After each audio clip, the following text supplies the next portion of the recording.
Welcome to tool and target development. There was a huge demand for this tape. A lot of people have been asking me to produce a tape on actually developing your tools and how to use them and where to strike and how to strike from various positions. So unlike most of all our other tapes, for those of you who are used to our other material, this isn't going to be a very dynamic tape. There's not going to be many live drills in it. So what we're going to be concentrating on is, as the title basically states, is tool and target development. I'd like to start off by stating that the entire body is a tool. Could be used to strike, could be used offensively and defensively. And the majority of mistakes that most beginners make, a lot of my students make, and a lot of martial artists make, that I find, is that they use their bodies in sections rather than using it in synergy, using it together as a whole. And what happens is that they begin to focus on something, using grappling as an example. If they're focusing on a lock, what happens is that they're putting their entire focus on that one move, or on that one strike, or on that one kick, or whatever. And there's a big problem with that, and that's the whole body is not working in total defense of the self. What happens is that the body is working off in sections, and you're forgetting, or the student tends to forget that, well, the rest of the body should also be doing something. To start off, we're going to start off with the basic tools, and then we're going to get into the targets, and then we're going to get into how they're applied, and then we're going to get into various positions and different postures and different situations they can be applied in, or how they can be applied in. There's going to be a lot of drills, functional drills as usual, as we usually do, and these drills are going to help you better understand how to use your tools, where to use them, and when to use them. So starting with the head up and going down, starting with the head. The head is a tool on its own. And what you've got is you've got the forehead, which is this part over here, for headbutting and striking. You can also use the top of the head and the sides of the head to strike, depending on the angles. Now I'm just going to name them off, and then I'm going to use Spiff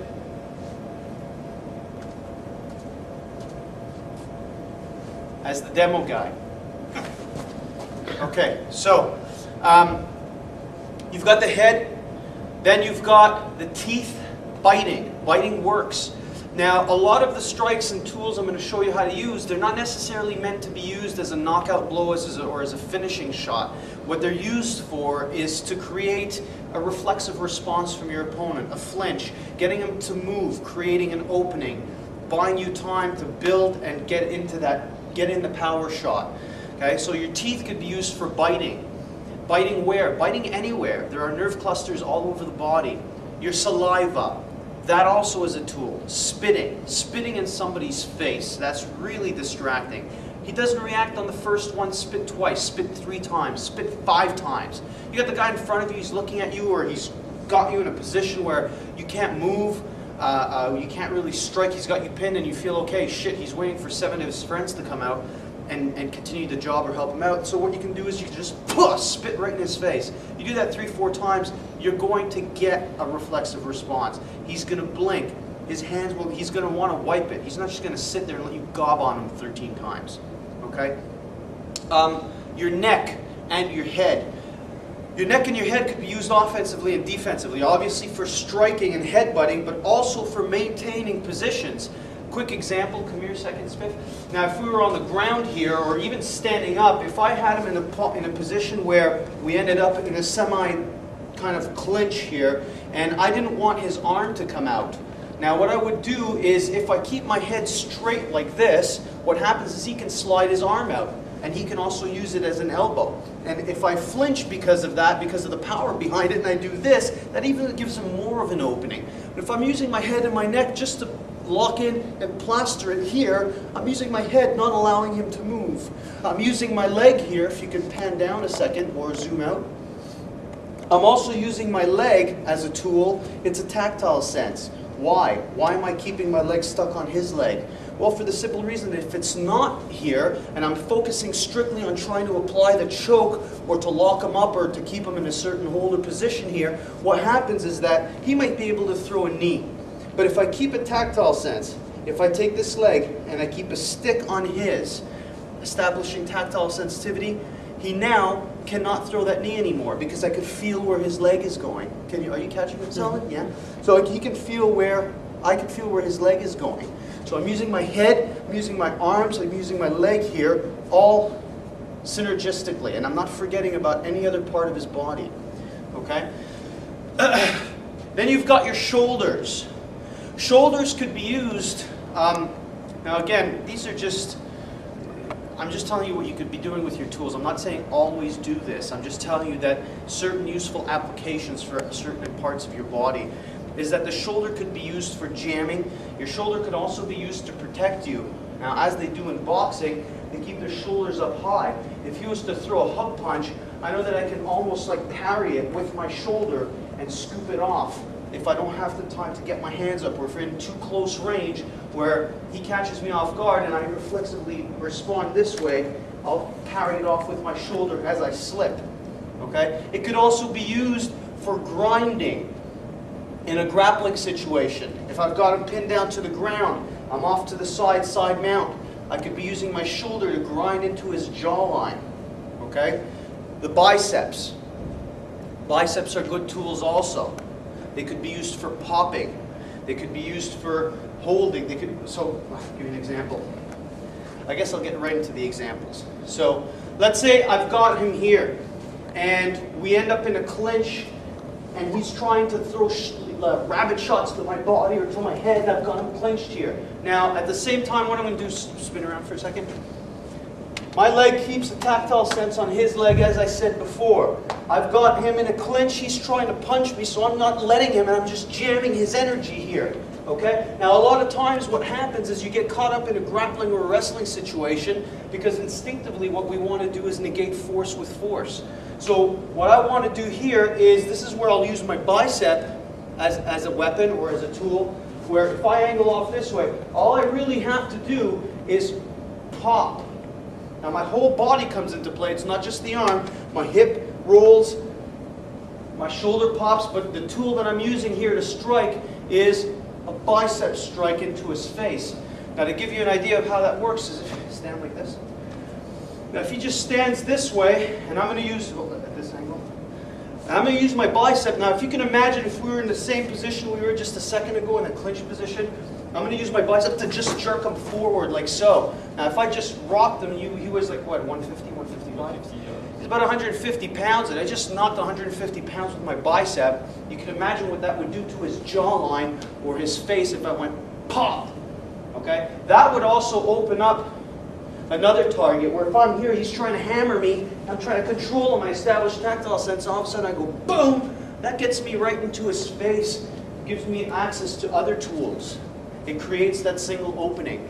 It's not a finishing hold, it's not a knockout blow, but it is a distracting blow that creates more opportunity for me to strike, because distance creates opportunity. Forearms. Forearms are good to use also. They're excellent striking tools. If I can use a forearm, well, obviously you understand from various martial arts applications, stuff like that, use my forearm here to apply pressure across the tricep. Watch his face. If I do this, I know that this hurts because I'm digging the blade of my arm into his tricep, creating a Charlie horse effect.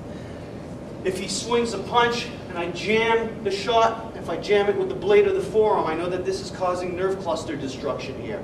By striking my forearm into his neck, if he's coming in and I step up and I just jam him right here, by striking the forearm straight into his neck here or into his chest center mass, I know that's creating some kind of shock to his system because it's kind of like blow against blow. So I'm using my forearm as a tool. You could be in a ground position using your forearm, again, to scissor across the face or the throat as a choking hold. I'm holding onto his shirt. I use my forearm to squeeze and crush across his thorax. I could use it across his jawline. I could use it in a like there's an H choke in jiu-jitsu where you grab the guy and you choke him out. You can also use it across his jawline and his face where all I'm going to do is apply the pressure. This would be more in a ground situation if you've got it pinned to a wall. Then you've got Obviously, your palms, palm striking, okay? Best place the palm strike, the jawline underneath the field of vision. So if I'm standing here and I was adopting my passive stance and I finger jab him really quick, I could palm right underneath the jaw, right underneath the field of vision. I don't want to go towards the nose, simply because the nose is too specific a target and most people will flinch. If something's coming straight for your face, as you can see he flinched, my hand will probably end up glancing blow off his forehead, off the side of his head, or his cheek, depending on how he turns his head. And if his hands come up, I'm going to end up knocking his hands. But underneath his field of vision, if I strike up high here, even if he flinches, the palm strike comes right underneath. What that does is, striking the jawline, the head will tilt back. Where the head goes, the body tends to follow. So what happens here is that it doesn't matter which way he turns his head, I'm still striking the jaw. I'll still be landing a pretty solid, powerful shot. Fingers could be used for ripping, tearing, gouging, pulling, grabbing, jabbing, so on and so forth. Well, I can finger jab towards his eyes. I can use my fingers to grab his hair. If he was bald, I can go for the ears and grab and tear. I can stick my thumbs into the eyes. I can rip and tear across his face. I can strike into the throat, the trachea. I can grab the trachea. I can take my thumb or my fingers and push deep into the throat. Okay? So these are all things I can do with my fingers. Pinching. I can grab certain parts of his, again, in a clinch, depending on the clothing he's wearing, this is more target assessment. Wouldn't work if he was wearing a leather jacket or a thick coat, or even a jean jacket for that matter. But if I grab skin and I turn 360 degrees, I'm causing him to flinch and move. He does that, that creates my next opening. Okay? I could bite and headbutt at this range also. So this is what the fingers can do. Tearing, prodding, poking, ripping, shredding, basically shredding. It's very distracting to have somebody's hand in your face and just, starting to go after your appendages. Fish hooking into the jawline, into the, if you get into the guy's mouth here and you just rip across, or if you go into his nose or into his eyeball, you can fish hook. This also causes a lot of pain. These are tools that most people don't expect. I just recently, a professional boxer came in to see me. We were talking for a little while, and he was missing an ear. And we're talking, and during my explaining a bit of what we do, he says, boxing doesn't really work in the street. I said, yeah, I know. That's why we use it as a tool. Not to say that it doesn't work in every situation, but it's not the most tactical range or tool you can use is punching. Anyway, he's a pro boxer. He got into a street fight. To make a long story short, he nailed the guy with a few solid shots, and the guy ended up clinching him reflexively. As we were talking about in the Fundamentals of Personal Protection, our first day from the Tactical Urban Combat series, we discuss about 4 or 5 different reactions a person can have after being struck, which is either stepping away, clinching, getting hit and getting knocked out, or getting hit and firing one right back at you. What this guy did is, after getting hit, he immediately came in and he clinched. So they ended up here, and the boxer was trying to shovel hook and move his way around, but he was caught. Now what happens, careful, what happens here is in boxing, when you end up in this position, the referee will usually break it if nothing is happening, but in the street you don't have that luxury. So what the guy did is he turned around and he bit his ear off. He bit the guy's ear off, and he's now like totally missing an ear. And what happens is that that's a psychological blow. That actually is more psychologically stunning than getting your nose busted by a punch, or headbutted, or kneed, or elbowed, or punched in the solar plexus, or side kicked, or whatever, because just the act of biting a person's ear off, the savagery of that act, will cause a psychological, a momentary lapse of reason almost, where the person goes, holy, what the fuck is that? Who does that in a fight? So you're looking at, these are some of your tools. Then you've got your elbows. The elbow is a very versatile weapon because of the rotator cuff. It gives you a variety of angles you can strike from. So very basic is I can strike going horizontally. I can strike going vertically. I can strike on the way back, from striking here to striking here to striking here. I can also strike diagonally going downwards into the chest this way. Okay? I could strike if I was from behind, he grabbed my hair, and he's doing this, I can strike sliding upwards.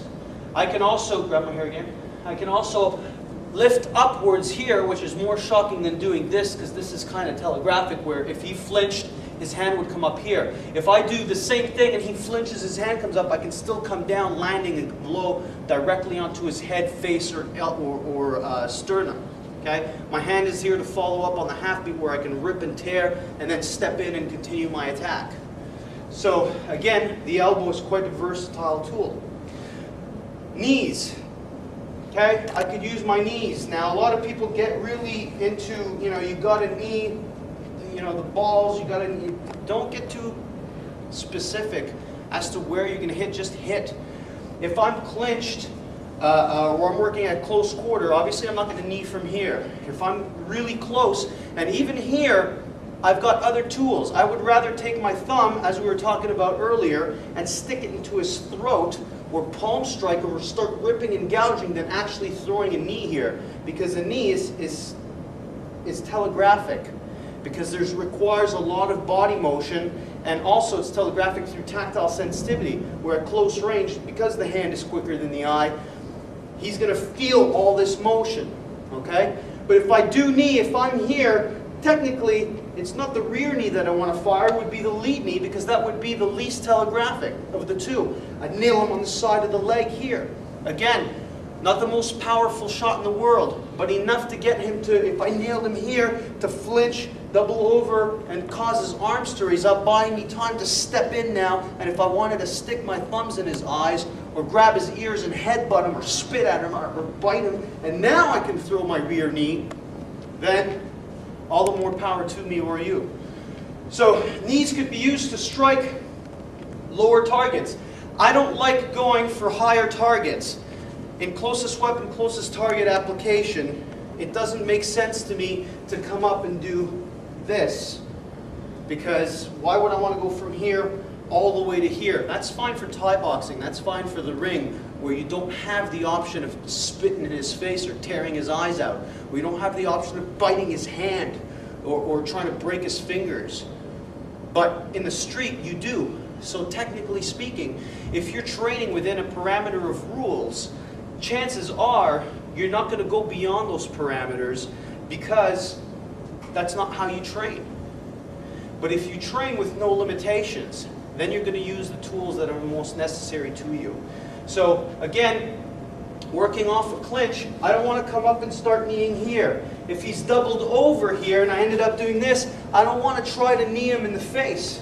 Because you have to remember that your opponent will always reflexively respond to everything that you do. Now, if a human being reacts to body language, I can't even speak, language, he's laughing at the respect I get, it's fantastic. So anyway, if people react to it just like a fraction of an inch of an eye shift, try this. I've said this before in other tapes, but try this with the next person you run into on the street, your wife, your friend, whatever. In the middle of a conversation, now I'm going to get a little closer or zoom into my head. I'm sorry to subject you to this much of a close-up of me, folks, but I'm making a point. So don't focus on the nose hairs, Alan. Okay. So you got this? Mm-hmm. Okay. Now, if you've got my head here, do this the next time you're talking with somebody. Now, I'm going to be looking straight at the camera as if I'm looking at you in the eyes. So, if while I'm talking and while I'm talking to you, you're talking to somebody, you start doing this. Yeah, but anyway, the whole. Yeah, but and you're getting in the middle of a conversation. You keep shifting your eyes off to the side a little bit, fraction of an inch. Change your facial expression just a tad by doing this. you're going to get this sort of reaction where, you can zoom out now a bit, where the person's looking, they keep looking to your left or to your right, making kind of a facial expression. While you're talking, the person's going to start doing this. Well, what's going on? If it's not a fight, if it's a friend or an acquaintance or whatever, the person will go, well, what do you look, what's the matter? And they'll start doing this. And if not, they might just reflexively start doing this. Okay? If it's a fight, the person will kind of like back away from you, like if I was doing it to him. If we're talking, I'm going, look man, and every couple of seconds I keep shifting my eyes a fraction of an inch to his right. What's going to happen is he's going to want to create a bit of space and look behind him to see, well, what's he looking at, this guy? Now, test that out. It's going to work because you're going to freak people out. It's not normal to be talking to somebody and keep doing this and changing your facial expression and trying almost to maintain composure with them like nothing is going on. So the person's going to start to get suspicious. Now, if human beings react to a fraction of an inch of eye shifting, imagine how they're going to react to a big knee coming all the way from the back, or a punch coming from here, or an elbow trying to land from here. Because the knee, the elbow, the sucker punch, whatever move you make is so much more telegraphic than this. Yet they react to that. So you've got to take into consideration that fighting and real life, fighting and life are very, very much similar. As pessimistic as that may sound, is that what I'm trying to refer to is that the movements you make during your regular life should technically almost mesh or match with what you do in fighting. And I've said this before, and I'll say it again. I'm not trying to make it to be funny, although it is funny. If I'm standing here with my hands in my pockets and I want to scratch my head, I'm going to do this. Whereas most martial artists would do this.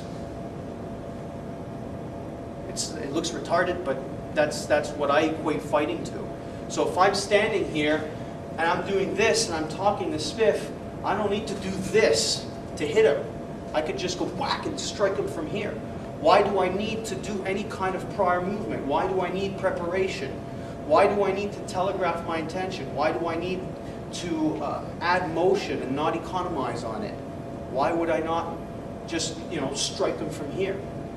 Why would I have to take a posture or a stance or back away where even if he grabs my shirt and I go, whoa, whoa, whoa, whoa, and I'm going, excuse me, and I go, why would I need to do anything more than just grab his hand and strike his trachea? Why would I have to do something like this? To me, that's the same thing as being here and going to scratch my forehead, rather than just going like that. Okay? We continue. So, we're talking about the tools. You got your knees. Your legs are also tools. Your thighs, depending on the situation. Now, obviously, on the ground, if you ended up in the guard, you can use your legs to squeeze your opponent out in a scissor hold. Okay? You can use your heels to stomp down on somebody. You can use your feet and your toes to kick a person into the shins. Where if I'm standing and I'm talking to him and I want to distract them, I'm going, look man, I got a ring. Do you want to buy my ring? I'll give you the ring. How's that? So if I'm doing this and he's too busy looking up here, if I just, you got a long range shot? If I just boot him in the shin here, and if you notice what I did is I didn't move my upper body. I didn't do this to telegraph. I just stood here looking here and I just booted him with my leg into his shin. So if I'm just doing this and my upper body is not moving at all, he's going to flinch and his head will probably come down. Well, he'll do this and step off. So if I'm talking, I'm going, look man, I don't want, I don't know, and I go whack and he flinches, well that buys me my next shot up here, whatever that may be. Okay? So my feet, raking across his shins, like so.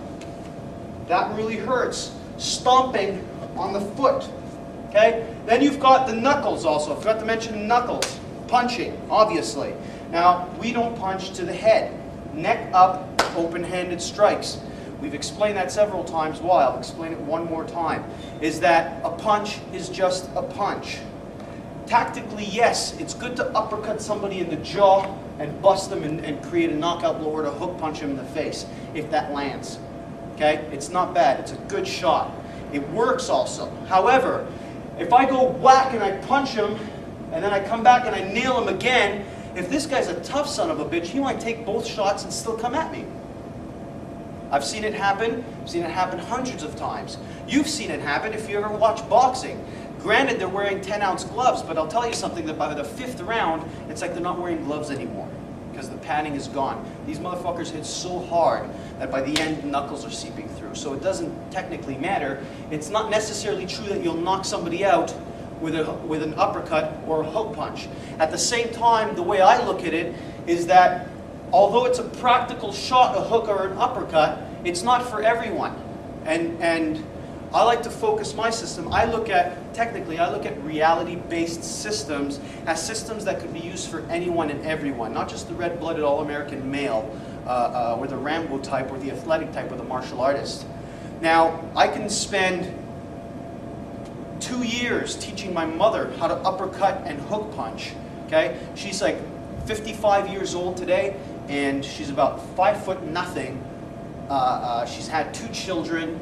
She's tired. She's suffering from high blood pressure, so on and so forth. It doesn't matter how hard she can punch. Okay, her uppercut and hook punch will never be as good as mine or yours, for that matter. So I look at it, well, what would be more practical for every human being on the planet? An uppercut to the jaw, or a palm strike where she can go, even a 55-year-old woman who bore 2 children and suffering from high blood pressure can go whack and drill somebody, and even if that doesn't hurt them, she can use her nails, which are longer than mine, and most males, okay, and just rip and tear across the person's eyes immediately after and just go cat crazy on the guy. Okay? Why? Because a closed fist is a closed fist. While an open hand is multitude of weapons that allows you to step in and do a variety of different things at the same time. I'll do that in slow motion for you, although that was kind of slow, where I can go uppercut, wham, and then go whack, hook, okay? And then go even from here and release my hook and go boom and nail him with a punch. So that's 3 punches, the guy will go boom, boom, boom. Okay? I knock him out, beautiful. All the more power to me. I don't, what happens? The fight continues. Now, is this something a 65-year-old man with arthritis can do? No. But can he palm strike? Yes. One of my students suffered from, had a stroke. Or he's, what was Spencer, what does he have? He had a stroke. And now he's kind of like paralyzed in one hand. Am I going to teach him to hook punch? Is that reality-based? He can't hook punch with his right or his left hand because he's paralyzed. But man, he can sure friggin' plow in a palm strike, okay? And still dig his fingers across the person's eyes. So what am I supposed to tell him? Because you're paraplegic, or because you're sick, or because you had a stroke, you can't learn how to defend yourself? So anyway, but with the open hand, what you've got is I'll step in, and if I palm strike, on the half beat, I'm just going to come across and tear and rip down. On this half beat here, without having to put force or power or anything, just generating my body weight, if I go boom and I step in, I just palm struck him. Okay? I can also grab and tear right after. So if I palm again, I can rake, I can grab his hair, I can stick my thumb in his eye. I'm right here. I've got 5 or 6 different weapons in one, and when he gets tired of that, because his hands start to come up and I'm just mangling him at him, now if I want to go, or go wham and nail him with an elbow and do this, or do whatever it is that you're going to do with your elbow to create distance, and you're hitting him and you're pushing, you can go and run. Okay? Now that's not the most the cleanest fight. It's not the most, how shall I call it, technically aesthetic fight, but it's functional tools. It's stuff that anyone can do, whether you're 5'1" or 6'4". Doesn't matter. You can do these things. I'm not gonna, you can't go off and teach people techniques that require too much athletic skills or fine motor movements and stuff like that, because you got to take into consideration who's your audience, who's learning this stuff, who just took in this tape and wants to learn how to defend themselves. Okay, so we continue.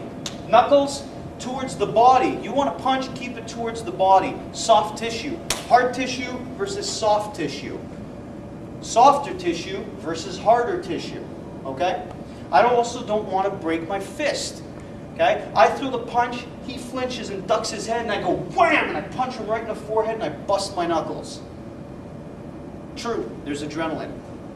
So on and so forth. But I just broke my hand on this guy's head. What does that do? He's twice as pissed off as before. I'm a one-handed fighter. Now what? I got to deal with that contingency. So, but if I went palm struck underneath his jawline, even if he flinched, I still nailed him and went right up his nose, or caught him flush into the face with a palm strike, or slid off his forehead, where at the last second I can go, oh, fuck yeah, I'll grab his hair instead. And if he's bald, I'll grab his whole head and I'll start stepping in, because striking with an open hand also forces you, almost psychologically, to step in to be able to get in and finish the person. You're creating kind of like a tidal wave effect, rather than punching, which kind of forces you almost to hit and tactically makes you want to move back defensively, because when we spar, we tend to do this and move out and, come in with a combination and do this kind of stuff, rather than going fucking, just fucking going on the guy, just being all over him and getting him to go, shit. Okay? So, these are your basic tools that we went over. We're going to be doing a bunch of drills. I'll show you where and how you can apply them, how you can start programming these tools into your arsenal. We're going to look at targets, target assessment. We're talking about primary targets on the human body. This can also be found in the fundamentals of personal protection. I'll touch on them really quickly. Eyes and throat. He can't see, he can't fight. He can't breathe, he can't fight.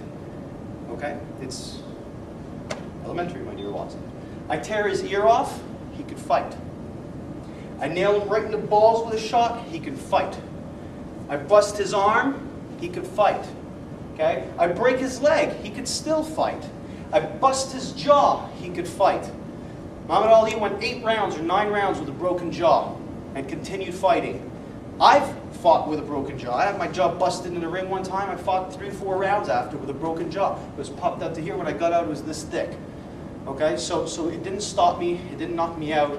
It didn't make me want to stop fighting. Well, yeah, it did, but I didn't have a choice. But anyway, so you're looking at what will debilitate a human being. Primary targets that debilitate somebody are striking his eyes and striking his throat. Because even if he's really high on drugs, even if he's fucking high on more, he doesn't even feel the fact that you stuck your thumbs 3.5 inches into his skull and touched the back of it. Okay? Even if he didn't feel that, when you pull out, he can't see. So whether he felt it or not, he might still be flailing like a wild animal, but you just do this and watch him go the Tasmanian devil, because he can't see shit. Okay, so that's why it's one of the primary targets. Throat. Even if he doesn't feel the pain, as we were stating, if I crushed his thorax and all of a sudden it started to swell, well, he can't breathe. So if he wants to still come after me while he can't breathe, I know that I've got about 15, 20 seconds before he passes out unconscious. So take the throat out, take the eyes out. How hard do you go? That depends on the severity of the situation, folks. You got to judge that. Is it a crackhead in an alley who caught you on your last dime, or is it the drunk bum on the street who's won't take no for an answer because you don't have change? So it depends on the severity of the situation, the potential for violence, so on and so forth. Sometimes you can just finger jab somebody and they're going and you can walk away, and that's in the end. That's the end of fighting. In 5 minutes he'll be doing this, going, shit, son of a bitch, I'll get him next time. You know what I mean? And sometimes you need to go in deep and do what you got to do. Survival depends on it. So, other targets. The rest of the human body is a target. Why? Well, because you feel pain everywhere. You've got nerve clusters, pain clusters everywhere. If I pinch his nipple really, really hard, I know that's going to hurt him. If I spit in his face, I know it'll distract him. If I grab his ear and I pull really, really hard, I know it's going to hurt him. If I bust his finger, I know it'll hurt him. If I bite his wrist, I know he'll flinch and it'll hurt him. He's going to want to pull away from that, right? If I knee him, whether I knee him in the balls, which will hurt after 4 seconds, or I nail him on the side of the leg, or I nail him dead into the leg, or I nail him on the Charlie horse, or I kick him in the shin, or I headbutt him in the face, I know all these will cause flinch reactions. I know all these will cause reflexive responses. Now, even if they're for a fraction of a second, that's what I'm looking for. The timing of it all. So if I'm talking to him and he's grabbed my shirt and he's pointing at me and I'm going, hey dude, what's up? And I grab his finger and I go, snap. Now, I know that if he's like high on morphine or PCP or whatever it is, if he's like really fucking, he didn't really feel the finger break, I can't expect to go snap and think the fight is over. So what I want to do is if I'm talking to him going, well, don't give it to me. He's like, here. I wish all bad guys were like this. If I'm talking, I'm going, hey man, and I grab his finger and I go crack and I bust it. I know that my next move from here could be spit in his face to get him to create more distance. I can get him claw into his eyes.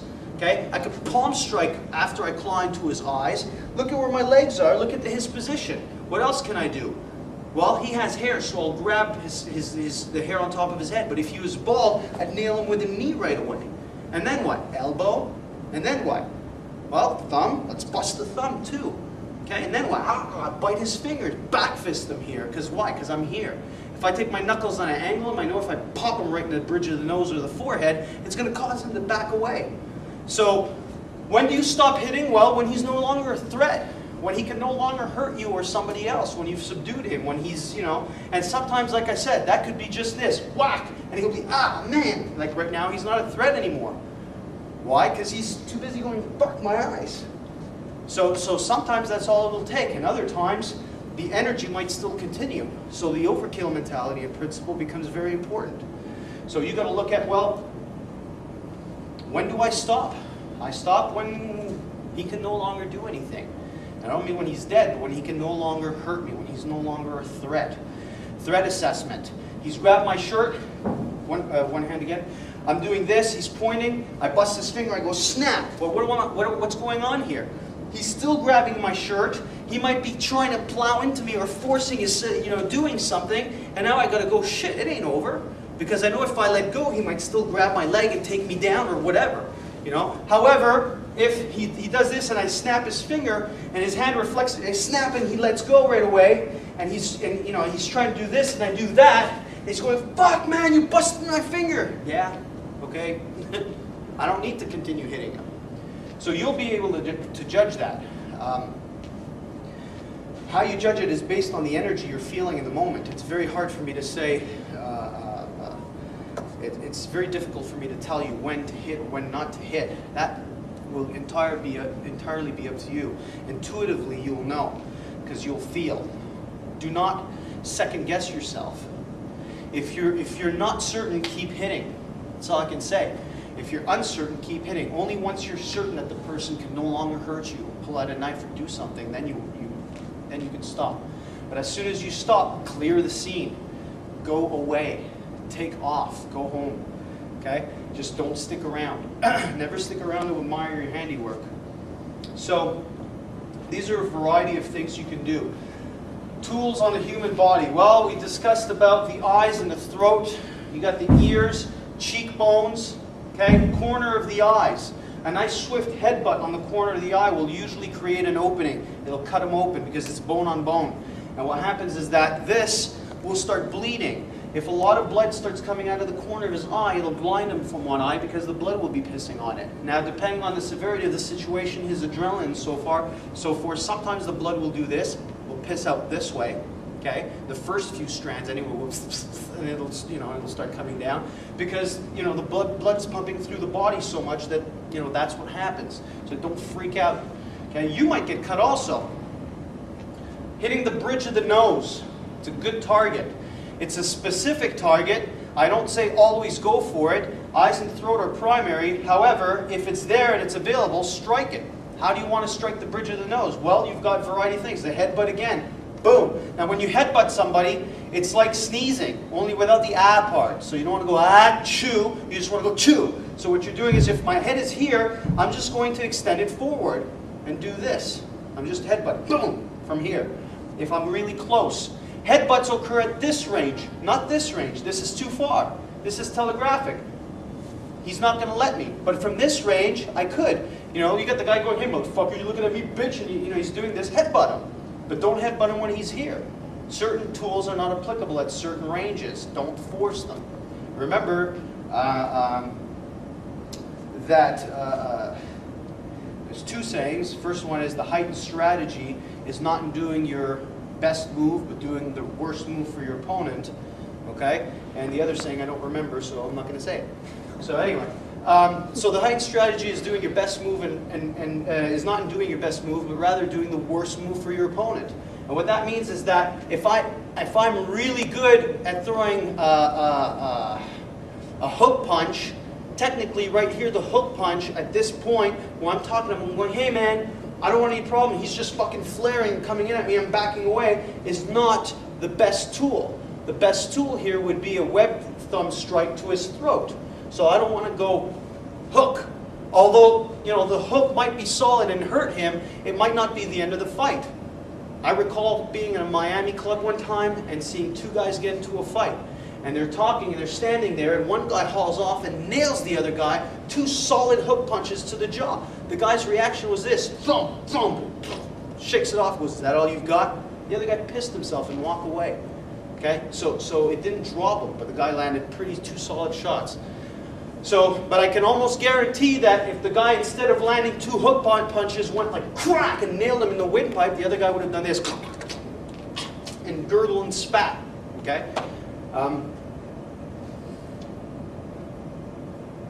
Any questions? Okay. So, sorry? Well, yeah, we never know. If you do have questions, just call me up, post on the forum. Anyway, so these are the targets you want to be striking. Cheekbones, nose, corner of the eye. Never headbutt head to head. Okay. Throat, web thumb strike. Thumb, fingers going deep in. Grabbing and crushing. Okay. Carotid arteries, forearm strike. Just nailing them right into the forearm here or here. And then you've got the I'm kidding. Okay, so anyway, you know, strangulations, sticking your thumb and so on and so forth. Chest, okay? Now, I don't want to get into punching him in the chest, especially on Spiff's chest. Look at this, manly. Anyway, okay. So what you want to do is you want to strike with, this is what Ian Vampiro, a friend of mine, professional wrestler, he describes the difference between a punch or a flat-handed strike as a sneaker versus a stiletto heel. So I don't want to nail him with this because that's kind of like, you know, that doesn't hurt. But if I have an elbow into his sternum here, by elbowing his sternum coming downwards and using the blade of the elbow right here, I know that hurts, right? Yeah. Okay. So also, if you've got him on the ground in a position, go down on the ground. If I've got him and I've mounted or we've fallen down to the floor and, you know, we're rolling, he throws a punch, and I'm grabbing him here, I know that if I go, you know, whack and I headbutt him, and then I bite him and I go right here, that's causing pain. And now where my thumb is turned this way so they see what's going on. And where my thumb was is I can start crushing here, and as I crush here, his hands come up, I go into his face, and now I apply my elbow, and this is the stiletto heel. So all I'm going to do now, sorry, you can see his face. I haven't even started applying the weight yet. But all I'm going to do is apply weight onto his sternum. And I know that what's that going to do? What would your reaction be if I started doing this? He wants to take my hands off. What are his two tools doing? His tools are bothering with my tool. What does this do? Well, it does whatever it wants to do. Eyes, ear, hammer his head, you know, whatever. Okay? Other targets. The arms are... Is that mine? Okay. Come here. Moving backwards. Other targets. Bicep. Tricep. These are good targets. Don't always go for them. You know, remember, opportunity presents itself, you take it. Or you can try to create it, but don't go for it if it's not there. Now, he's grabbing my shirt, I'm talking to him, he's kind of at a distance, he's giving me his, created a distance here, all right? I'm talking to him. Yeah, I can step in and do this and do this and do this and so on and so forth, but you also got a good tool here, bro, so we can swing. Okay? Right here, I can come across and uppercut him, boom, right to the bicep, or I can also trap, roll off. All I'm going to do is I'm going to do a very light shot. Let's do this, and I know that hurts. Okay? So you're clipping on the bicep with your elbow. That's painful. It's a nerve cluster. Hitting here, you can also come back and hit it right onto the tricep. Elbow here. Okay? You can also use, like I was talking about earlier, your forearm, the blade of the arm, right into the bicep. That hurts also. Okay? Now I'm not saying, again, this is tool development. I'm giving you options. I'm not saying do this in every fight. Forearms.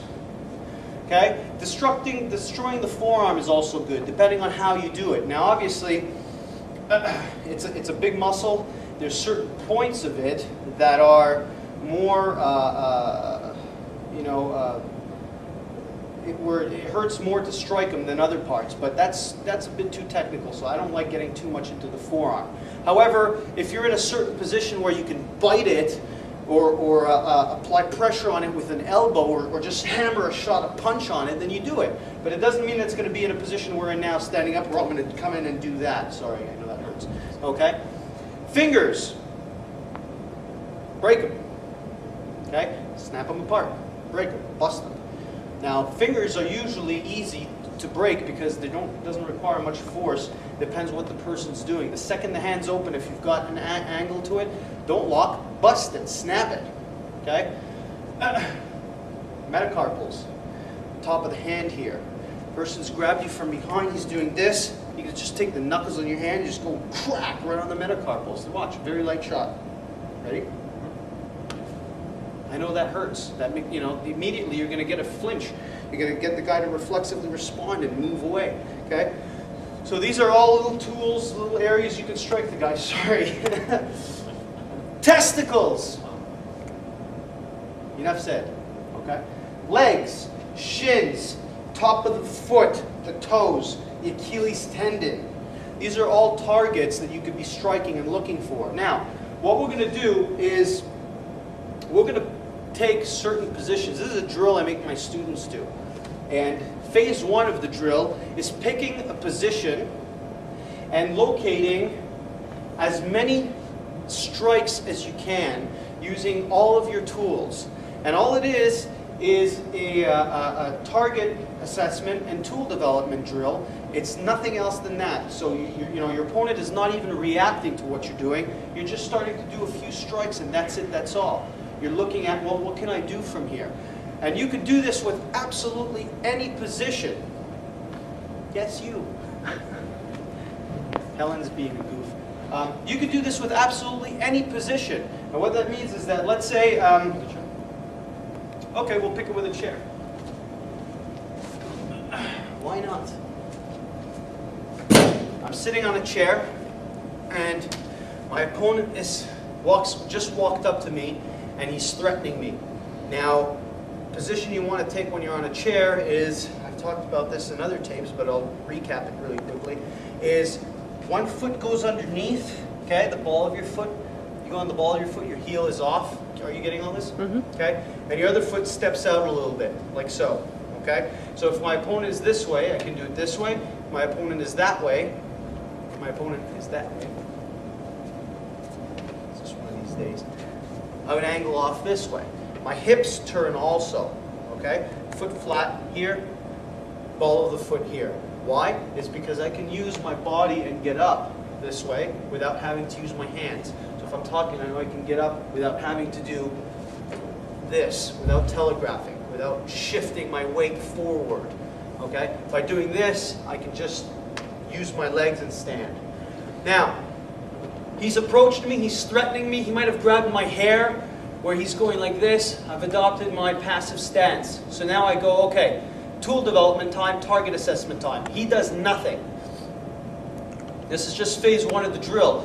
My hands are up and I go, okay, well, what can I do from here? Always also trying to apply closest weapon, closest target, and exhausting it as you move along. So he grabs my hair, he's doing this, I'm doing that. So what do I've got? I've got a short lead jab, boom, straight into his groin. Okay? I've got my other hand into his groin. I see his hand is there, I can go into it and start snapping his fingers and busting his thumb. Okay? What else can I do for him from here? I can, can I punch him in the stomach? Yeah, maybe, but the groin shot is easier. I also got the side of his leg here where I can try to step in and nail him here. Okay? What else can I do? I can palm strike him to the groin. Okay? I can grab his groin and crush it, just, white knuckle grip it. You're worried, eh? So, I can, what else can I do? Well, technically from here, applying closest weapon, closest target, that's about really all I can do. I can't really attack here. I don't have the leverage, as you can see, for it, unless I shift and turn, and that I'm not going to have much power to nail him in the bicep. I can try to grab his arm, but I'd be using both my tools on his one tool, giving him the access to the other one. So technically, if we look at this situation, the only tools that I have available to me, if he grabbed my hair and I was going, ow man, what do you want? What's up? Is to nail him in the balls, okay, with either this shot or this shot, okay? Maybe to the legs, but then you start to look at, well, what's tactically the best tool I came up with here from this position in this situation? Tactically, the best tool I came up here was a straight lead punch into his groin, which will probably cause him to double over, and then I'll continue.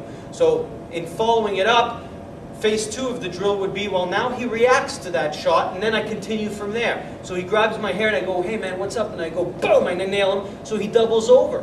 Chances are that's what he'd do. And now he offered me closest weapon, closest target. So I just nail him in the groin, he doubled over. I can go straight to his eyes with a finger jab, move your hand so you can see what I'm doing. Or, because his hand came up here, I can grab it right away and snap fingers. Now I'm applying body language behind it, because technically I'd move in now. So what I would do from here is, if we ended up in this position, next tool, what can I do? I can go to bite his fingers, okay? I can also spit in his face, causing him to flinch. Grab my hair again, okay? What else can I do? Throat strike, okay? Finger jab or rake into his eyes or palm, okay? What else can I do from here? Can I elbow him across the leg? Well, yes and no. I don't have much leverage. That wouldn't really hurt him. It might cause him to flinch and then get me an opening here. Okay, so yeah. So if I was here, I can go whack here, causing his head to come over, and then palm strike. Okay, tool development. We're looking at every possibility here. What else can I do? Spiff happens to have long hair, and it's like really close here where I can grab it and go crash down, right down to here. Okay? And now look, where's my hand, where's his face? If I wanted to release a punch right directly flush into his face, I could. Or a palm strike, for that matter, or an eye gouge. Okay? What else can I do? I can do a neck crank using his hair and his face. So I pull on his hair this way, and I pull and crank his neck this way. Sorry, man, I know this is uncomfortable. Okay? So I know that I could do this kind of stuff. What else can I do here?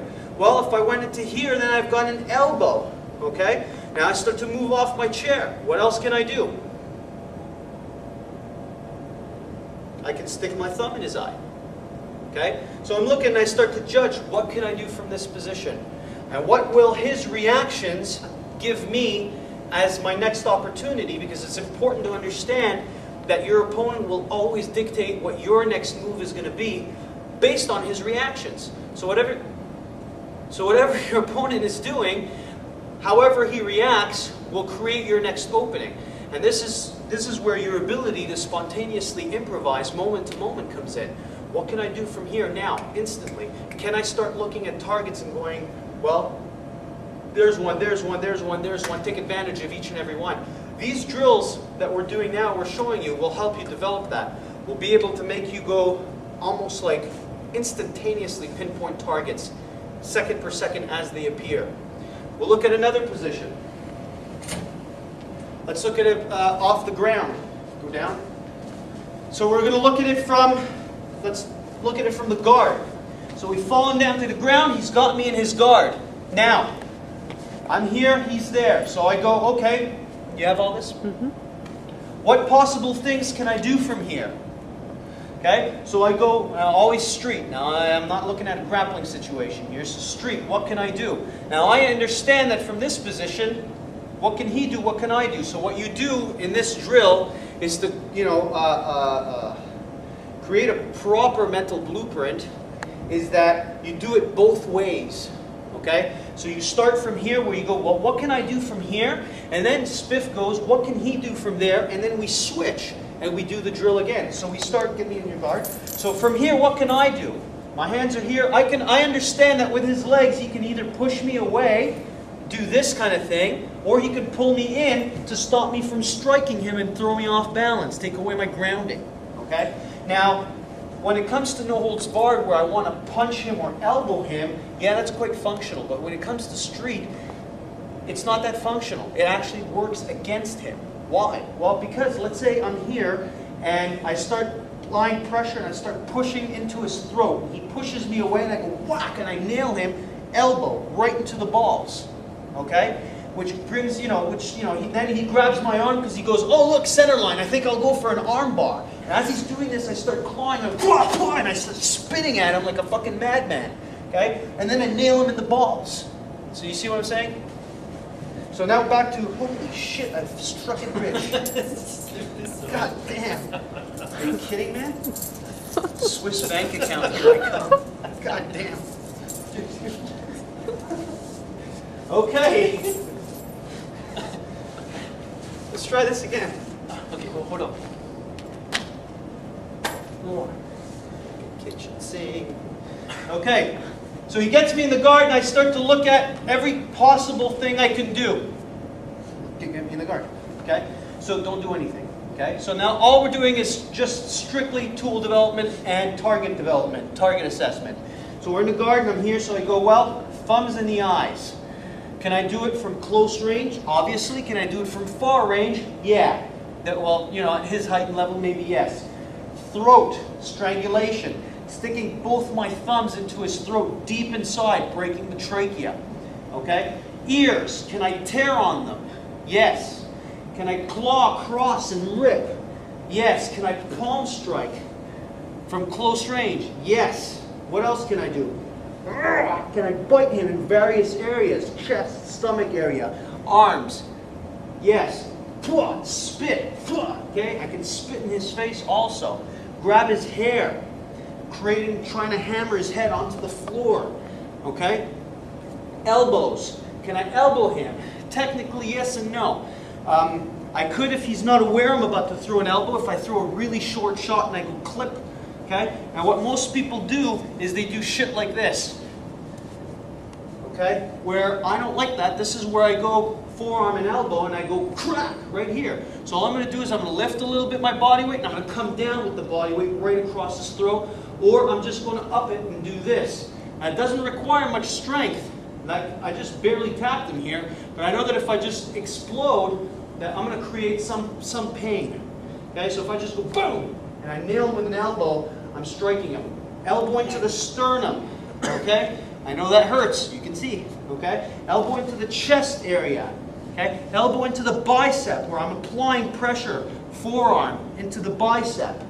As I'm doing this, I'm also using my other elbow here. Okay? Finger breaks. Keep the guard. Okay? Finger breaking. Snapping his fingers. Can I go and start just snap, snap, crackle, pop? Okay? Biting. What else can I do? Groin area. Punching. Elbowing. Applying pressure onto it. Okay? His legs. Elbowing the leg really hard. Now what happens here is I'm using the blade of the elbow. But in reality, what happens is with adrenaline, is that you'll be doing this, and this doesn't hurt. See? Because what I'm doing is I'm hitting with my tricep. What you need to cause pain here is angle the shoulder. When you angle the shoulder, you hit with the blade of the elbow, the solid part over here. Keep the left. Okay? Where now I know this hurts. As you can see now, he's releasing the hold. As opposed to this, I do that, and I apply pressure here. Okay? This is where I start to break the hold, nailing with the elbow. Now, he pulls me away. Okay? Same thing. Well, what can I do? Nipples. Grab them. Pinch them. Turn it 360 degrees. I know that freaking kills. And this is why I'm not doing the drill with Helen. Okay? So, you can grab it and start doing that kind of stuff. Groin shot here. Okay? Applying pressure right with your... Just take your elbow and... okay? So, right into the groin, just start doing this. He pulls you in really close. His fucking problem. My hands go right into his eyes and face. Now we get back to the first part of the drill. Okay? Keeps me away over here. He's squeezing me. Okay? He starts to squeeze and that hurts. What happens is if I want him to stop squeezing right away, I'll play tambourine and just start hammering into his groin. Alright? So that'll cause him breaking the hold. What else can I do depending on where his arms are? Can I go for his fingers and start snapping them? Okay? Forearm. We're talking about a forearm strike here. So right here, if I go and start a hammer, punch right to his arm, what kind of damage will that do? I don't know. If it's there, you do it. If it's not, don't look for it. Don't do it. Okay? So these are all the tools I have from here. I can't bite anywhere around his legs, or I can't even go towards his groin because it's too telegraphic. But these are all my tools. So I assess and I go, eye gouge, palm strike, tear, da da da da da. Now what we do is we do the opposite thing. So we turn around. We turn around and I go, okay, now I assess, how can I do it from here? What are my tools? Depending on where he is. Can I strike his throat? Yes. His arms are down. If he's using them as a base and he's doing this kind of stuff, can I reach his throat and face? Maybe, maybe not. Because now he's got a tactile sense. But, excuse me, I know that if I knock his arms out of the way and I trap him, now I can start going in and climb. Move your hair. If he had a shaved head, can I eye gouge? Can I tear into his ear? Can I bite his fucking forehead? Can I spit in his face several times? Yeah, these are my tools. What else can I? Can I fish hook? Stick my finger right into his cheeks and pull that across? Can I, rip and gouge? Can I go into his throat and crush it? He starts to move away and starts to do these things. Well, nipple strike here. Okay? Can I punch him right into the groin here, into the stomach? Yeah. What else can I do? Well, he starts to pull away from me. Do I have access to fingers and just start snapping them? Yes. What else can I do? Can I use my legs? Can I hammer him in the kidney here? Can I kick him in the head? Okay? Can I push him and just kick him the fuck right off of me? Yeah, these are some of my tools I can use. By keeping him in, can I also squeeze? Yeah, I can squeeze. Doesn't work with everyone, depending on the size and the strength of your opponent. But, with certain people it will work. Can I hammer him here, the old Gracie kidney shot? Yeah. Does that really hurt? Eventually it does. But it is annoying if I just keep repeatedly doing this and then I'm doing other stuff. Okay? Yes. What else can I do? Neck crank. Can I grab his head and crank it and twist it 360 degrees and pull an exorcist on him? Yeah. Okay? But it depends on what also his reactions are and what he's doing. Now, it's the little nitty-gritty stuff from these positions that will allow you to move away. Now, all we're doing is looking at, well, what can I do from here? Can I pinch his arms and start getting them to move? Can I see? All I'm doing now is I'm pinching him. That's all I'm doing. It's really annoying. Okay? What else can I do? Well, there's not much else I could do. Spinning on him, yeah, I've already done that. Okay? So now I've assessed from these two positions. So then we switch. Again. We go back, and now, come closer. We go back to the position. Get me in the guard. We go, okay, now what's going to happen is, damn, man. What else? Real. Warren, if you bought this steak, dude, you got somebody who do. Man, let's go to the arcade. Okay, anyway. I swear. So now we do the drill again, but with reactions. So whatever, he's going to react to everything I do as realistically as possible. So in his mind, he's going to do what he thinks he would do had I struck him this way. So we start from a certain position where, okay, it's the guard. So he's grabbed me, and we're down in the guard, and we're doing whatever. So then I go, okay, thumbs to the eyes, and I go squeeze. Okay, so in reality here, I'd be digging and clawing my hands deep into his skull. So what happens is Spiff immediately reaches for my hands and tries to, pry my thumbs away from his eyeballs. Normal reaction. So what I'm going to do from here is I'm going to go, well, closest weapon, closest target. He's got my thumbs now. So I'm going to go down here and I'm going to bite him. Pulls away, okay? But now he's still got my hand in his face, and look where his fingers are. So I'll keep sticking my thumb into his eye.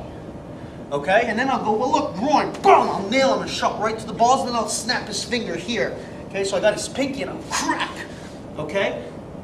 Now, this is, you know, we're duplicating or replicating the situation. Look where he put his legs. I'm going to slide my shin right on his ankle and scissor it to the floor because I know that really hurts. Okay? Then I'm going to take his hair and I'm going to go whack and I'm going to hammer it down onto the ground. So now he's reacting. He's trying to protect himself. Okay? What else can I do from here? Well, fingers again, snap them. Okay? What else can I do? Distract him, spit God right into his face. He's got his leg here. Here's my elbow. Here's his leg. Crack. Okay? Now we're, you see, tool development. What else can I do from here? Well, palm strike to the ear. Okay? Pinch him. Okay? What else can I do? Grab his groin. So I'm crushing here. He's grabbing my arm. He's trying not to let me do that. So what I'm going to do is I'm going to take my leg here. I'm going to boot him in the head, or I'm going to try to kick him just to get him to, you know, react and maybe whatever. What would you do from here? Okay? So he's trying to protect himself. What we've got now is ribs. Okay? So I know that if I just hammer a shot into his ribs here, that's going to get him to flinch and move. While I'm doing that, what am I doing? I'm getting on my feet. Turn around. Keep the same position. Keep turning. So now we ended up here, and the last shot I did is I hammered him right into the ribs. Okay? Foot. I'm on my knees. So what I'm going to do is I'm going to grab his foot, ankle, I'm going to twist it, okay, like so. And all I'm going to do is I'm going to bend it the way it's not supposed to. Are you okay, Spiff? Okay, so I start twisting here, okay? Now look at the position he's in. If I take this now and I push it directly towards the floor this way, I know I'm creating pain, okay? His other leg is here, so I'm going to keep a tactile sense. I start to get up on my feet, okay? If I want, I'll nail him with a knee right to the ass, and I'll stand up, and I'm up, okay? So it's never going to happen the same way twice. It's always going to depend on your opponent's reactions, what they're going to do. Are you okay? Yeah, I'm cool. You have more shit to get out of your pants? No. Okay. Okay. So, then you do the drill again this way. Now, if you're doing drills off the ground, although this isn't a ground fighting tape, your goal is as you're doing it, target assessment and tool development, figuring out where you would strike and how, while your opponent or partner is reacting to everything you're doing, is obviously if I'm on the ground, what? Standing up or change? Well, yeah, we will, but as soon as I get it. My goal, get back on my feet ASAP, okay? So my goal is to get up on my feet. So now we look at it from this perspective, because I want to know what I would do from both positions. If I had a guy on top of me here. Well, first things first, I want to always have my hands on the inside, not on the outside. I don't want my opponent to have his hands on the inside. Because he who has his hands, say that 12 times really fast.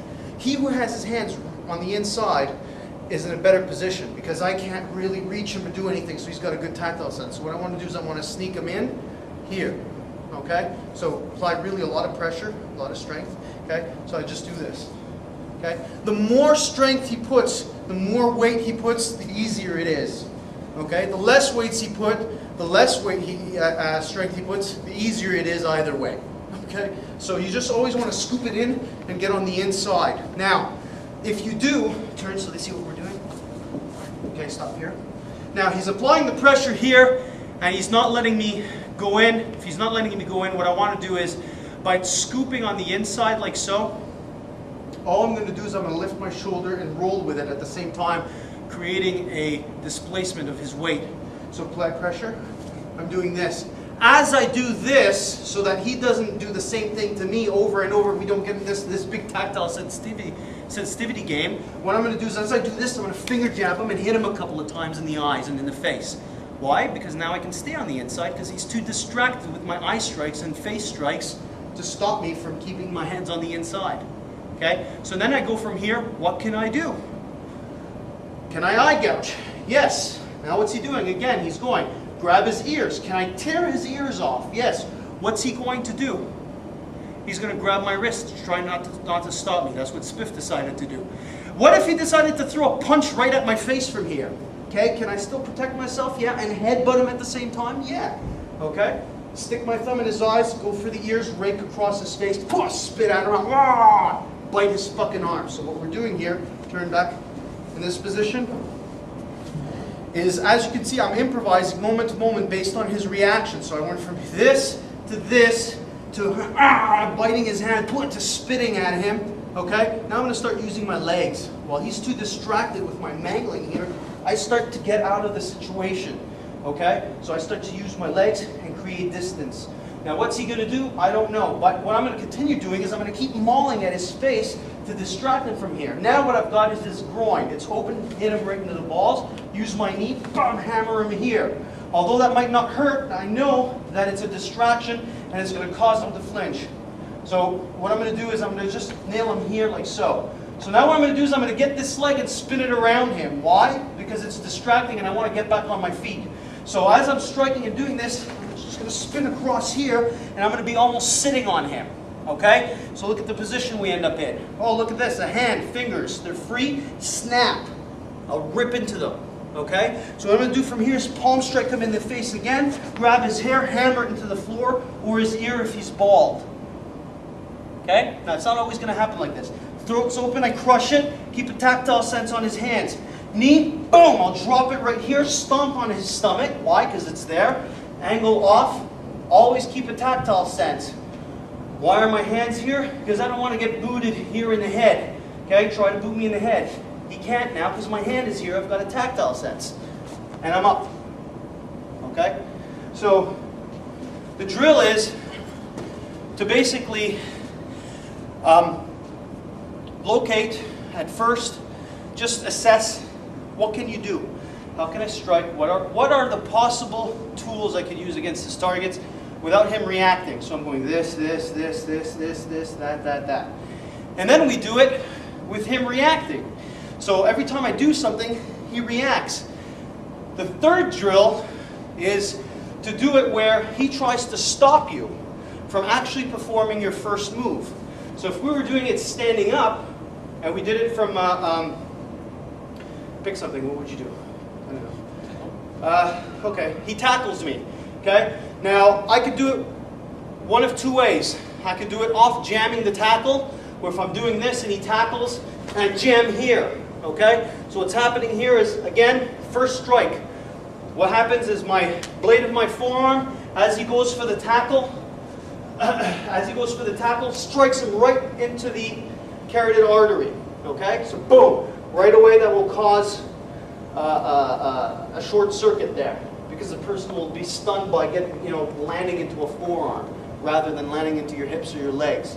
So I end up here. Now, I look at this position, I go, well, what can I do? We can freeze for a second.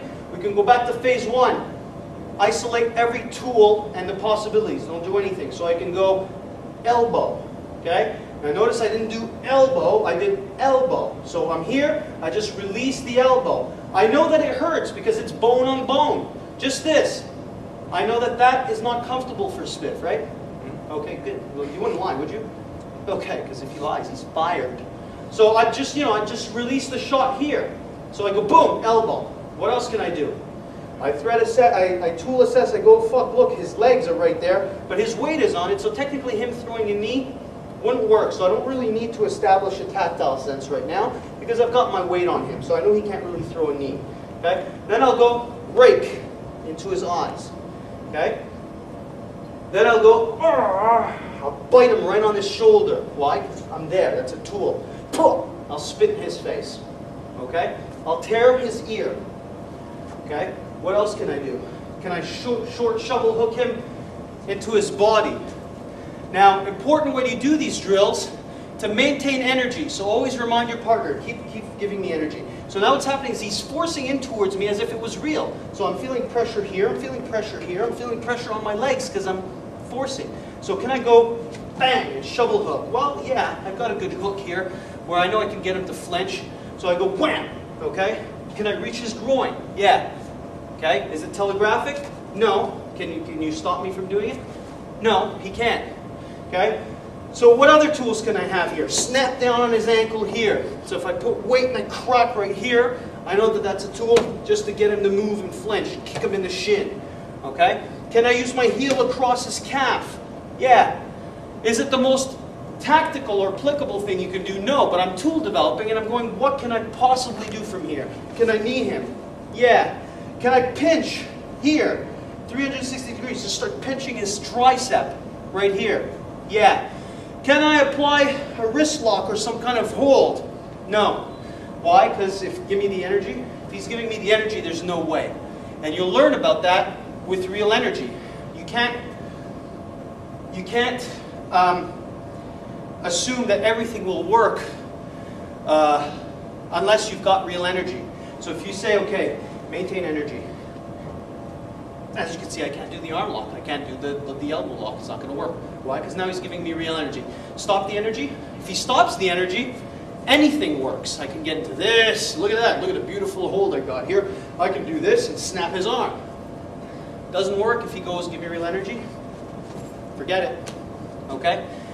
Give me real energy. This works. Give me real energy. That works. Give me real energy. That works. Okay, give me real energy. That works. So I'm figuring out what works. And then you take it from here and you go, now we're going to work phase 2. We're here. He reacts to everything that I do. Okay? So we end up here and I'll start and he's going to react. Okay, so now he tries clawing into, ripping into his face. He grabs my hand because he doesn't want to let me do that. So what am I going to do? Bam! Knee him in the leg. So now what I'm going to do. Now, it's hard for you to see on camera, but lift your head. See where my fingers are over here? Can you see them, Helen? Mm-hmm. Okay? My fingers are here, but he's like this. But to show you what I would do, lift your head, is I would just push into his throat. Okay? So we're here, my fingers here, I dig into his throat. Will that work? Yeah. Look, an ear. Rip. And you get a soothing ear. All right, bad joke. Okay, so then I'm here, and then I'm going to crack his neck. And then what do I got? Well, he's reacting to everything I'm doing. Oh, it would be really nice for me to go, but I won't. Okay? Just let it go down slow too. All right, so then I can rip into his eyes, tear into his throat. What else can I do? I can step off and go, wham, throw him down to the ground really hard. Okay? So now I'm figuring out what works. And then I want to look at, well, same thing. What if I tackled him and he jammed it? Although, tactically speaking, I wouldn't tackle somebody in a real fight. So, but it's still important to look at it from a perspective of the attacker's point of view to give you an idea of what works and what doesn't. So if I went to fucking tackle him and he jammed me here, and he struck me and I went, fuck, oh, okay, that hurt. Now what would I do from here? Okay? Well, my hand would probably be down here. So what would I do from here? Groin. Yes. Bite. Yes. Head butt. Yes. Butt. Spit. Yes. Throat shot. Eye gouge. Elbow. Hair pull. Okay, see what I'm doing now? So I'm looking at it from every perspective and every angle. Then you've got to look at it from variable error, human error. Okay? I slipped, right? So I ended up slipping, and I ended up falling down here like that, and he's grabbed me because, and I went for a shot, or he went for whatever. I ended up here, right? So now I go, well, what can I do from here? And then So if I'm here, and I go, I bite his wrist. Okay, keep it there because we're going to do the target tool development assessment thing. So what I'm going to do, I've got to bite on his hand here. I know that will create something. My hand on this side is really close to his ear. Rip it. Okay?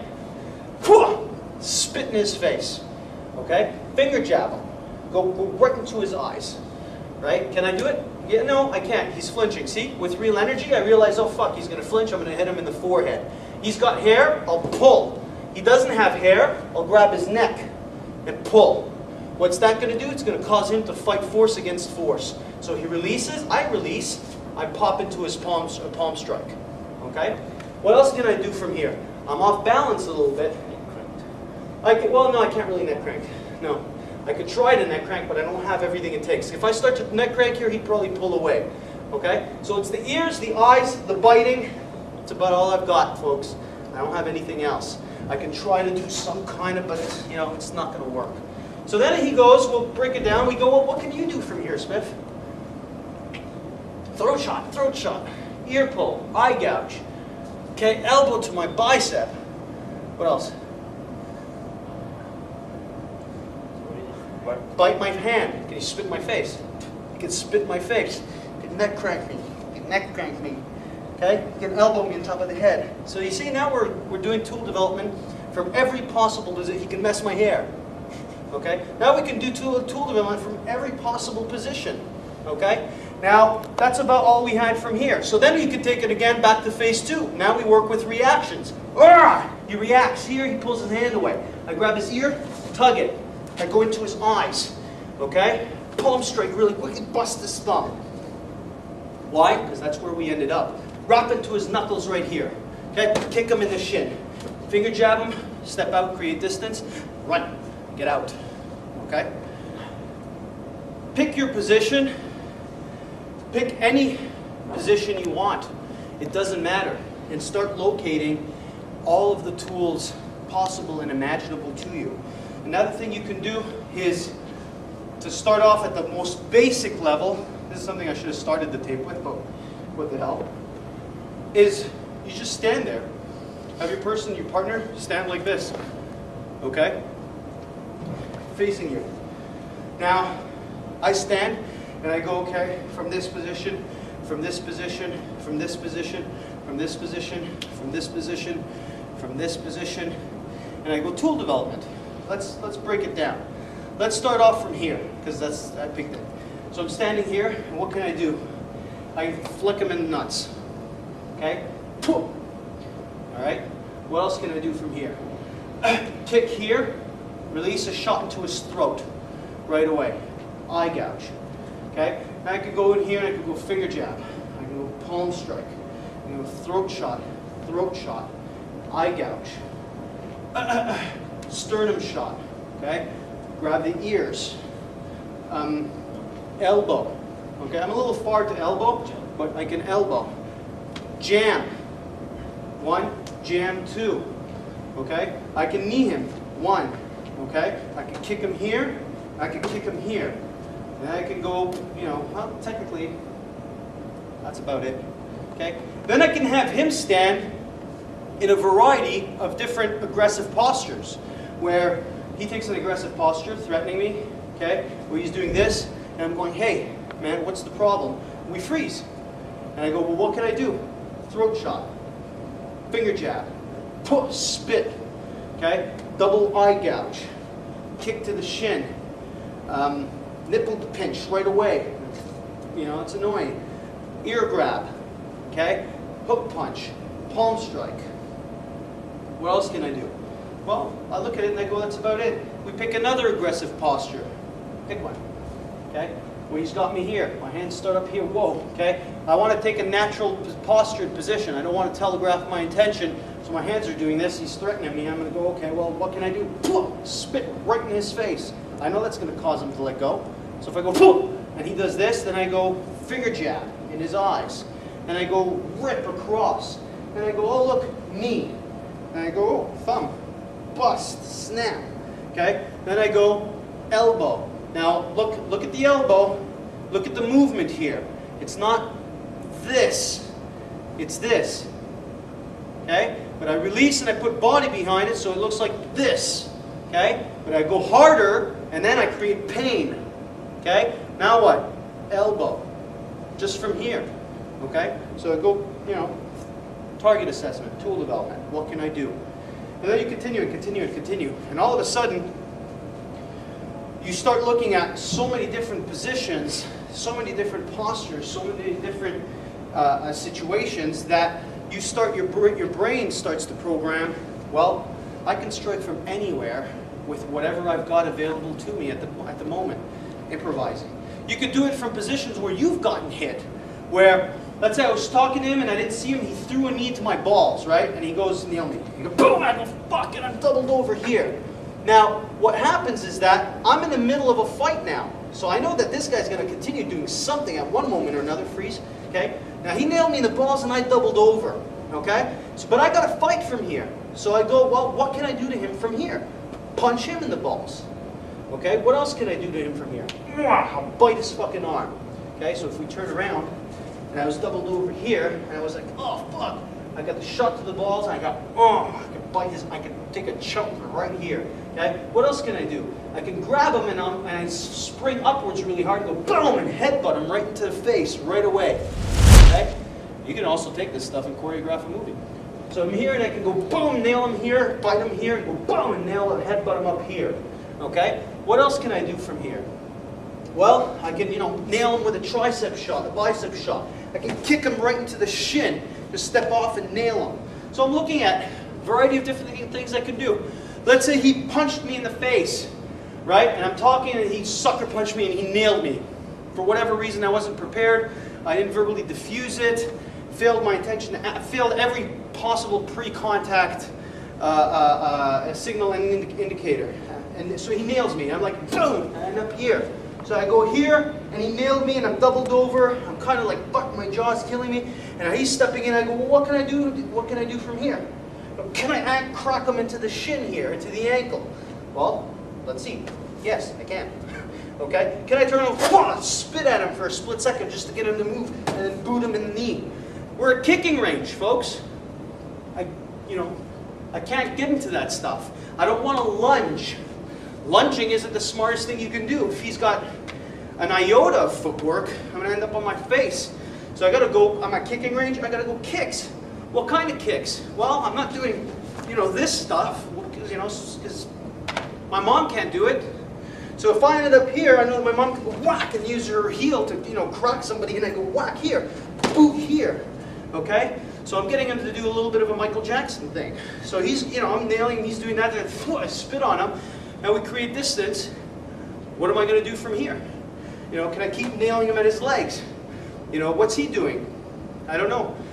So, and then you take it from another level where you go, he nailed me, and I go boom, and then up here, and I go whack, and then we react to everything I'm doing. So I go boom here, boom here, bam here. I've got distance, fuck you, I'm out.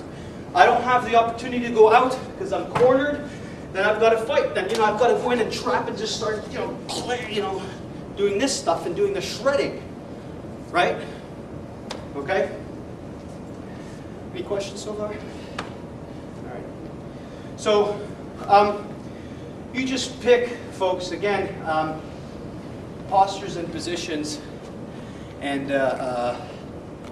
figure out, based on all the tools we gave you, fingertips, palms, teeth, so on and so forth, what you can do and how you can do it.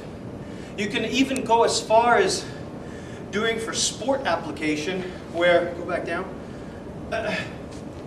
we were looking at the guard before, and we were, give me that. We were looking at here, all the possible things I can do, nailing him and all that. You can also look at, the way his legs are positioned. What else can I do? Can I get up here and grab his ankle and, and twist it and bust it?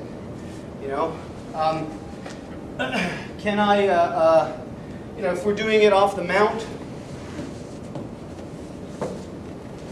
you've got the mounted position, and I go, well, what are things I could do to him from here? We rewind and we go, there's the eye gouge and the hammer his head and tear his ears and the claw this and the spit and the bite and the, and all that. And we can get into, forearm. Can I scissor across his throat? We were talking about this at the beginning of the tape. Can I use my forearm and apply pressure across his face? Here. Can I release an elbow? Here. Can I come across and claw and palm? Yes. Can I get into an arm lock? And just start to apply this, and, will he try to buck me? And am I trying to get him to buck me, or not? Because, can I kick his leg out of the way this way here? Right? So I'm looking at what are the hundreds of things I can do. This is where we're talking about synergizing, where what most people will do is they'll get into this, and they're really, focused on that, not focused on anything else. But I know that I can also knock his leg out of the way from here, or I can bite him over here. Okay? I can do several things. I can use my leg to kind of semi-grapevine him as I'm cranking his arm. So synergy. My whole body is working together. So I apply in sport combat as well, and I go, well, How many thousands of submissions can I pull off from here? Can I swip to do an arm bar? Can I do an H choke? Can I do a triangle choke and roll them off, like go from the arm bar to the triangle, just so on and so forth? You know, and you test it out. And so you try to figure out the hundreds of different things you can do, but you break it down. First you test your tools out, and then you test them on a target. And then you test them on the targets and have your partner react to every little thing that you do. And then you tell them, okay, don't let me do my move now, okay? So we look at from the position where, let's say he, no, we did that already. Let's say he headlocked me. Okay, he gets me in a headlock and I'm here, and I jam his arm to stop him from punching me in the face here because I don't want him to nail me. I go, okay, I'm going to do closest weapon, closest target. I'm going to start doing tool development. Don't let me do it, okay? Okay, so he couldn't. So I bit the side off, and that was his reaction. So what I did here is I bit for real. Not really hard, but hard enough to get spiffed, not to act, but react. And there's a difference. When you're doing these drills, kind of like, as you can see, we play a little rough. But we play a little bit rough, but the point is to actually try to get your partner to react to what you're doing rather than act based on what you're doing. So what I did is I didn't bite him super hard, but I bit him hard enough to, what he did was not acting. What he did was like a real reflexive response, because I bit him. So if I'm here, and I ended up turning around and going, and he does this because that's a real reflexive response, I go, don't let me do my next shot. Okay, he couldn't stop me. That was a real shot. Okay? So you see, I know that everything I'm doing is landing. I'm not hitting all my strength. I'm hitting enough to, to know that, well, would I have landed this shot here? Okay? So what else can I do? Okay? Right? So, now I'm looking at different things I can do. Okay? So you see, every little aspect, sorry. Now every little aspect, I just saw stuff and I did it. And I was just really quick. I nailed him here. He backed up, his hand was here. I cracked him here. So I'm continuously doing something, and I'm telling him, don't let me do it. So that if it lands, then I know it would land in real life because I'm going at half speed and half strength, and he still can't stop me from doing it. Whereas I know that if I went full speed, full strength, overkill, right? So then, and your opponent's starting to react to everything it is that you're doing. So you can isolate things, isolate attacks, isolate positions, work from human error, work from variable error. You can work it from a position where sitting down, you screwed up. Again, I'm majorly working from human error and stuff here because technically if somebody walked up to me here, I wouldn't still be seated. Had I seen him come from far, I would have gotten up. If I didn't have the choice, I'd stay seated. But if he ended up here, I wouldn't do this. Because what happens here, most of the time, stand in front of me, is if I go, hey man, look, he's going to shove you right back down. Most people won't let you get back up. They're in a position of power there. But let's say he shoved really hard. Human error, I fucked up, and I ended up, falling off my chair and doing this. Now I'm here. Well, it's still a fight. So what am I going to do? What's he going to do? I don't know. So we look at it from here, and I go, well, what can I do? Boot. I can boot him here. Okay? Boot him in the leg. I could just start kicking him and just try to keep him away. Create a position here where I'll use his own knife against him. No. Okay? So, well, I ended up on the floor, and I'm either going to boot him or keep him away from me, doing this. Right? So, I'm assuming a position. If he starts coming in, well, can I nail him here? Can I nail him in the legs? Once I create enough distance, can I get up? Right? So, will I be able to stand up? If not, and I ended up falling down on the ground, and now he got in too close, and he's trying to either kick me or punch me, or whatever he's going to do. I got to fight from here. What am I going to do? Well, let's look at it frame by frame. Throw the kick, boom, he's nailing my hands, he's nailing my arms. Okay, so I'm protecting myself. Keeping my head off the ground. Why? Because I don't want to eat this. I would rather eat it here. Okay? Because that would hurt a lot less and it'll hurt him a lot more. My arms are using as a distraction. What can I do? Kick and stomp on me. Okay? I'm going for his nuts here. Okay? I'm kicking at his legs. I'm not letting him in. So what am I doing? Disrupting his balance and his grounding. I'm nailing him with stuff. Okay, so we end up here. What else can I do? Well, I know that I've got pressure right on his freaking ankle. I'm using my elbow. Do you feel that? Yeah. Okay, so I don't know. Is this a move? No. It's understanding. Pain, ankle, elbow. I know that this is hurting him right now. Okay, it's not a lock, it's not a jiu-jitsu, it's not a sambo, catch as catch can, it's nothing. It's fucking, I'm creating pain where I know that it would hurt. Okay? What else can I do? Balls. Crush him. Fucking bite him like a man. Keep biting him here. Why? Because I don't have grounding and leverage to hurt him with any shot. I don't have locks. I can't go because he won't let me. So I got to cause pain and reactions. So what am I doing? I'm doing stuff that'll cause pain and reactions. Spitting and biting and pinching and clawing here. Okay? So we end up here. Human error. What else can I do? React to what I'm doing. Biting him, nail him in the balls. I'm going for his eyes, nailing him in the legs. Then I'm creating distance, crack him in the hand. Why it was there. Okay? Sorry, man, I'm mangling you today. And I said this wouldn't be in a live drill tape. It's going to be easy, Spiff, don't worry. Come on, man. One last thing. So, you're testing stuff out. You're breaking it down. You're analyzing. What can I do from here? What can I do from there? What can he do? So, as much as you're working it as what you can do, you can start working it the opposite way. What can he do from a street fighter's perspective or a trained martial artist's perspective? Because let's say we reverse it and we end up where, I don't know, in a clinch, okay? Working from the clinch here. Now, this is a clinch. Now, if this was in the street and we ended up here, and Spiff is the good guy and I'm the bad guy, right? So he's got to also go, well, what can the bad guy do from here, okay? Well, the bad guy, technically, if I was here, I would, either try to punch him, elbow him, wrestle him to the ground, okay? Throw a knee maybe, okay? And I'm trying to be as sloppy as possible because, most fighters are sloppy fighters. It's very rare where you'll be in a fight and the guy will go, and then, and start doing this stuff unless he was specifically trained to do that kind of stuff. So for the most part, from here, you end up with shit like this, okay? Shit like this, okay? Shit like this, trying to take you down to the ground, okay? Where the person's just fucking trying to muscle you, okay? So he starts to understand, well, this is what the guy would do from here.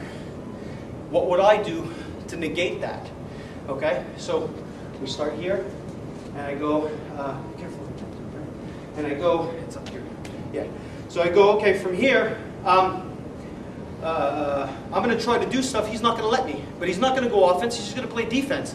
So if I'm here, I'm trying to nail him here.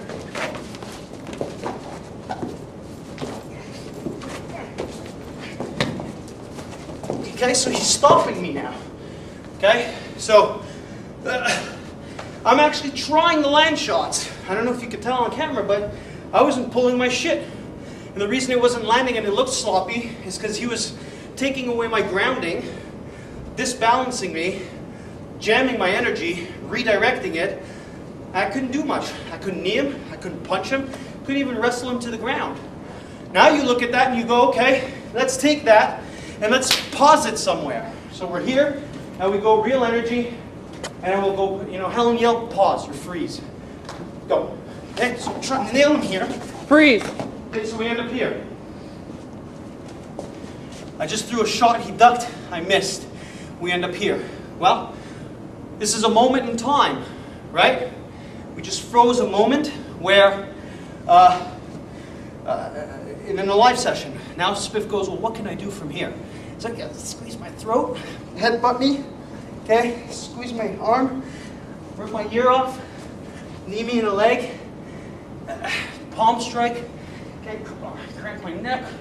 So he starts to look at where we freeze any moment in time during a live drill session where he goes offense, I go defense, or vice versa, freeze the moment, and then locate every possible thing you can do using all of your tools.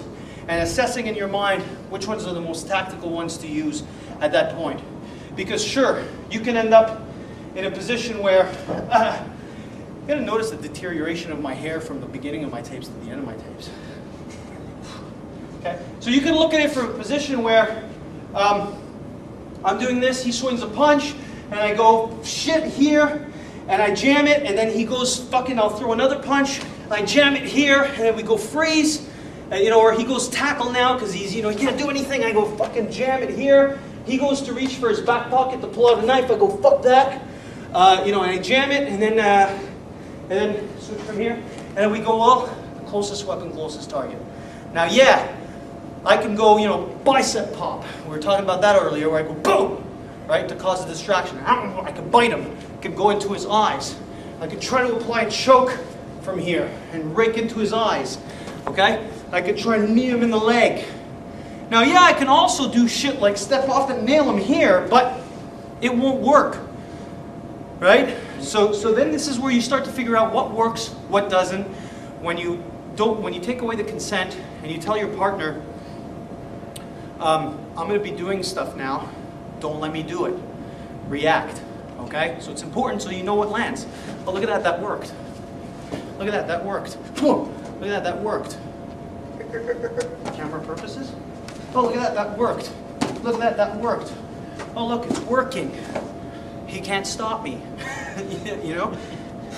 Oh, look, it's working. Okay. So, then you're starting to figure out what works and what doesn't in the safety of your training, where for you experienced thrill seekers, you don't have to actually go out and pick fights. And to take it the level further again, you go full out no consent, put on helmets, jock straps, and then you go at it. And you go, okay, come at me and I'm going to try to do stuff. Huh? No, it's fine. And you go out and you try to do this stuff, and you put it together and you go, oh fuck, okay, I guess that move doesn't work, or that wouldn't work. And then you start to understand things. You start to analyze things. You start to think for yourself and go, well, there is no black and white answer. Everything depends on the moment. Nothing we've done today on this tape that you just viewed will ever be able to be redone or duplicated in the same way, because of the nature of spontaneity and aliveness and reactions and psychology and environment and so on and so forth. The person will never do the same things twice. If we were to redo the drill again, I don't even remember half the stuff I did. So if we were to go back into the guard or into the hair pull or the sucker punch or the tackle or the headlock, chances are it would be a whole different dynamic. Because just a slight shift in weight could change the entire nature of your defense. Whether if he went to sucker punch me right in the face here, if I stepped in and jammed it where my weight is forward, or he went and I was late and I went, whoa, and I jammed it this way, the jam is the jam, but it changes the nature of the defense. Because the elbow I was talking about earlier, where I was at closer range, won't work. Where here I know I can go boom and nail him. And that light shot, I know going on bone that hurt. I'm sorry, I felt that. Good. Okay. Where if I'm here now, I know that I don't have the leverage to hurt him here. That'll be more of a push. So it changes the entire dynamic of the defensive move. Where now I'd have to do something else, like grab his ear or his hair and pull it. So it's important to always play. And don't only look at one position once. Look at it 5 times, 10 times, 50 times. Chances are the 50 times you're going to end up with 50 different responses. And try not to duplicate it every time. Play around with it. One thing I make my students do is, what we do is we take a sheet like a bed sheet, and we have one here, and we lie it on the floor, and a sheet on carpet, and I make my students work in their socks. So their mobility is kind of gone because you're slipping and sliding everywhere. So you do it under these conditions. Do it under various conditions. Another drill we do, which we haven't done in a while, but we should start doing again. You take a bunch of pebbles or rocks, and you toss them on the floor, okay, or marbles. And then you have the students do it in their socks on rocks and marbles, and see what happens when they can't really put too much weight on their feet. Okay? It's because that throws away their balance, their grounding, it hurts their feet, so on and so forth. That could be, you just came back from the beach, and you're walking through a a field of like rocks or gravel or whatever, and now somebody's picking a fight with you while you're on your holiday. You know, you're barefoot on asphalt with pebbles and shit, so it's like, you know, you can't slide and, you know, you start to figure out what you would do under various conditions and situations. And it's important to do that, to have a good understanding of how you spontaneously improvise moment to moment, have a good understanding on how your opponent will always dictate what your next move is going to be based on his reactions. So give that a shot. Like I said, pick hundreds and hundreds of different situations, and it doesn't matter. Be creative. We only picked 5 or 6 for this tape, but I can do like 250 tapes based on this, doing thousands of different positions, sitting down, lying down, pinned to a wall, strangulation, hair pulled, tackled. You can do it, take it to an advanced level. Weapons, guy's got a knife, multiple attackers, 2 guys attacked you, ended up in a jam. Here comes a gratuitous sales pitch. Outnumbered but not outgunned. We do a bit of this stuff in that with 2 attackers.